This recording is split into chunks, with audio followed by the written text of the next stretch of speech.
Le changement climatique a de nombreuses conséquences sur les forêts wallonnes. Aujourd'hui, on part à la rencontre de Maxime, garde forestier dans la province de Luxembourg, qui va nous expliquer un petit peu la situation sur place. Suivez-moi! Salut Maxime, merci de nous accueillir ici sur ton lieu de travail aujourd'hui. Alors quels sont les défis auxquels peuvent faire face les gardes forestiers à l'heure actuelle? Oui, le défi actuel du forestier est d'adapter la forêt du mieux possible au réchauffement climatique. Il n'est pas sans savoir que depuis quelques années, certaines essences qui étaient adaptées auparavant chez nous commencent à souffrir énormément, voire même à mourir. Donc nous, notre but est de diversifier un maximum la forêt afin de la préserver le plus longtemps possible. Tu vas nous montrer du coup tout ce que vous faites aujourd'hui, je pense. Aucun problème, suivez-moi.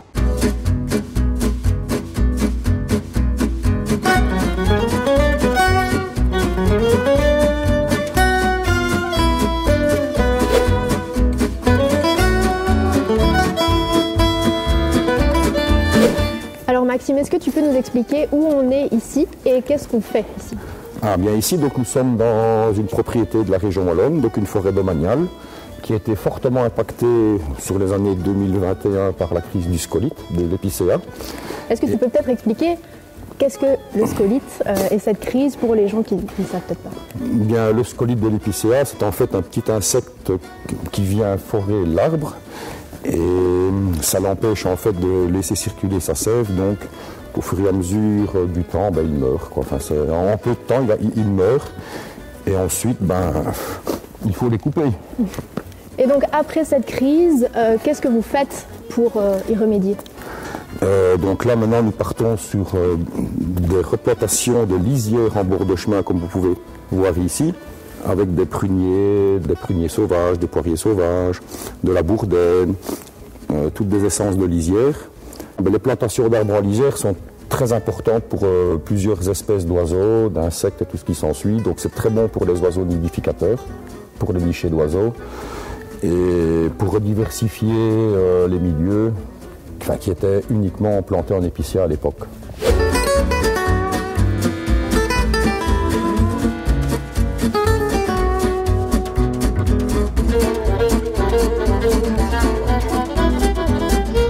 Et une des choses que vous mettez en place, du coup, c'est la diversification des essences, c'est ça?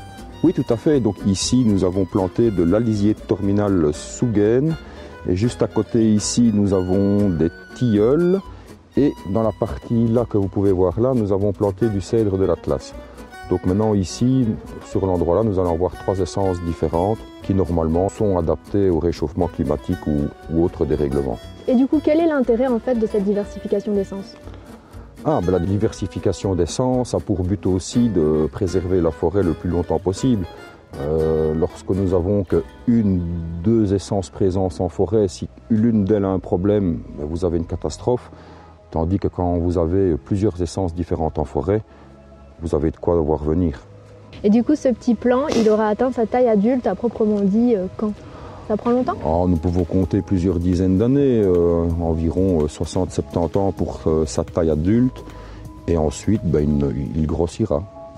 Donc c'est vraiment un travail sur très très long terme. Le forestier travaille toujours pour les futures générations et de ce fait aussi, il récolte ce que les générations précédentes ont fait.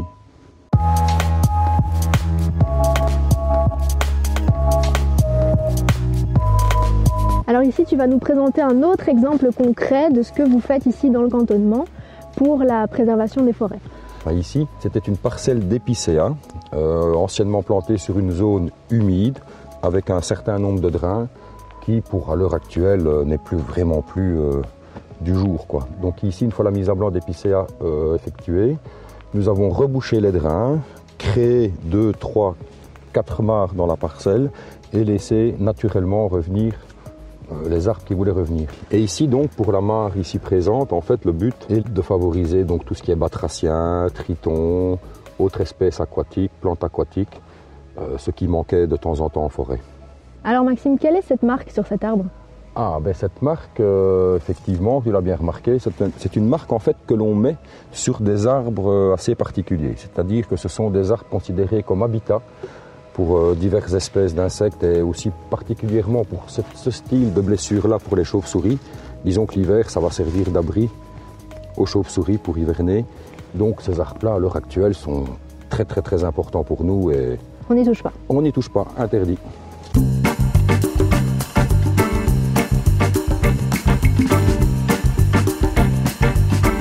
Donc ici, je vous montre un petit peu plus le travail sur la régénération du chêne. Il faut savoir que depuis plus de 100 ans, le chêne n'a pas été régénéré naturellement en forêt ardennaise. Il est grand temps de s'en tracasser. Vu les changements climatiques et les essences type hêtre qui souffrent de plus en plus et qui est en mélange depuis des centaines d'années aussi avec le chêne. Pourquoi est-ce que les hêtres sont un problème pour la régénération du chêne? Pour la régénération du chêne, le hêtre est un problème parce que le hêtre fait beaucoup d'ombre au sol et ce qui empêche le gland de germer comme il faut. Disons que les 2 premières années, le gland va se développer, va faire un petit chêne, mais de par le manque de lumière causé par le hêtre, le chêne va mourir d'office. Donc ici, dans la parcelle ici, comme vous pouvez voir, nous avons retiré le sous-étage de hêtre afin de permettre au chêne de se développer. Et donc ici, hop, voilà ce qu'on essaye d'obtenir ici. Donc que le gland germe et puisse se développer au printemps et nous faire un petit chêne. Et bien concrètement, ici, voici un semis de chêne qui a pu pousser librement sans couvert d'un ombrage provoqué par le hêtre. Lorsque l'on lui permet d'avoir assez de lumière pour pousser, le chêne se porte très bien et ne demande qu'à grossir. Alors merci Maxime pour cette journée, pour toutes ces informations précieuses et tout ce que tu nous as montré. Il y a vraiment des actions concrètes du coup qui sont mises en place pour vous adapter à tous ces changements qui peuvent survenir dans les forêts wallonnes. Et du coup j'avais une question, c'est comment est-ce que tu envisages l'avenir au niveau de ton métier? C'est rempli d'incertitudes bien entendu. Nul ne sait dire à l'heure actuelle comment va évoluer la situation au niveau climatique. Et nous, notre but, comme vous l'avez bien compris, c'est de s'adapter à tout changement éventuel afin de fournir aux générations futures une forêt viable et durable, comme nos ancêtres nous ont laissé des forêts viables et durables.